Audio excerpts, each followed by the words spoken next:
প্রতি বুধবার এই লোক খোলা লবণ বিক্রি করেন। তার কাছ থেকে লবণ কিনলে শুধু লবণ না, মাটির গন্ধ, ঘাম আর একটা হাটের আসল গল্পটাও কিনে ফেলা যায়।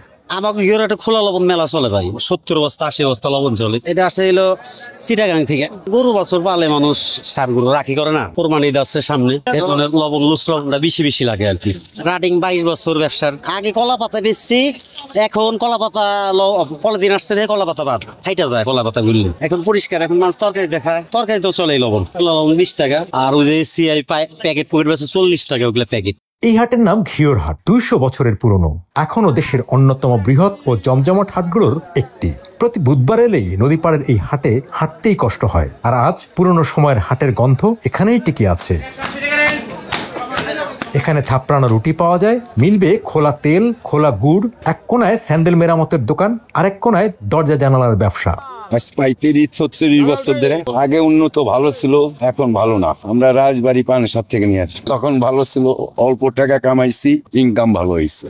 এখন কামাই করি বেশি, সংসার চলে না। হ্যাঁ, খাঁটি গুড় পাওয়া যায়, অরিজিনাল খাঁটি গুড়, কুশিয়া গুড় পাওয়া যায়। এটা মনে করেন গুড়হাট। আর কালকে আবার চলে যাবো ভিতরে, বাজার আছে, ওই বাজারে আমরা বিক্রি করি। তেঁতুল, বেল, নারকেল না বাসায় নিয়ে কিনে বিক্রি করি আমরা, হাটে থেকে নিয়ে হাটে বিক্রি করি। না না না, এলে গাছ পাকা সব। এই যে গাছটা পরে পাইকে পরে একদম গাছ পাকা সব। এখানে আছে, অন্য জায়গায় আছে। আমাদের খালি এলাকায় যে হয় তা না, এলাকা বাংলাদেশের সব জায়গায় আছে, কম আর বেশি। ঘিওর হাটে লেনদেন হয় টাকার, জিনিসের আর গল্পের। আমি এই টাকা গন্ডগোল আগে থেই, আজকে গন্ডগোল বলতে যায় 55 বছর যায়। তার আগে থেকে আইসি, বেচবার আসি, কিনবার আসি। আমার কাছে কুইলে আছে আলম জাহা, হাজির, মেলা কিছু আছে। হাটেও চলে, গ্রামে চলে, যে যেখানে বেচে হেনেই বেচে। এখানে শুধু বেচা কেনা হয় না, চলছে মানুষের ভেতরের যোগাযোগ। কেউ হারানো স্যান্ডেল ছাড়ায়, কেউ মনের পুরনো কথাও। এই হাটটা আসতে সুবিধা আছে, হাটে আসলে সব পদের মালই পাওয়া যায়, এবং দাম আবার স্বাভাবিক, দাম আবার খুব বেশি আমাদের হাটে তা না। একদিনে প্রতি বুধবার হাট লাগে। সকালে আসি, 8টা-9টার দিকে আসি, 5টা 5:30 যাই। হ্যাঁ, টুকরা বেচা হয়, কিছু থাকেও আবার বেচা হয়ে যায় কত হাটে সব। নদীর পাশে গড়ে ওঠা এই হাট আজও টিকিয়ে রেখেছে নিজস্ব ছন্দ, না বেশি সাজানো, না ভাঙাচোরা, একেবারে জীবন্ত। ঘিওর হাট, যেখানে আপনি চাইলে শুধু দরজা কিনে ফিরবেন না, চাইলে একটা নতুন গল্প নিয়েও ফিরে যাবেন।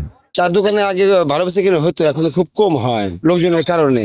আশেপাশে সবাই হাট বাজার লেগে গেছে বাইরের সাইডে, সেই জন্য আমাদের এখানে লোক খুব কম হয়। আগে এখানে আপনার এই শুধু আপনাদের এই গরুটাই পাওয়া যায় না, তাছাড়া এখানে সবকিছু আগের মতোই পাওয়া যায়। ওখানে মিষ্টির দোকান আছে, আপনার এই সামনে মাসের বাজার আছে, মোটামুটি এগুলো আগের মতো স্বাভাবিক আছে। শুধু একটা জিনিসই আমাদের ঘিওর হাটের অভাব, গরুটা নেই।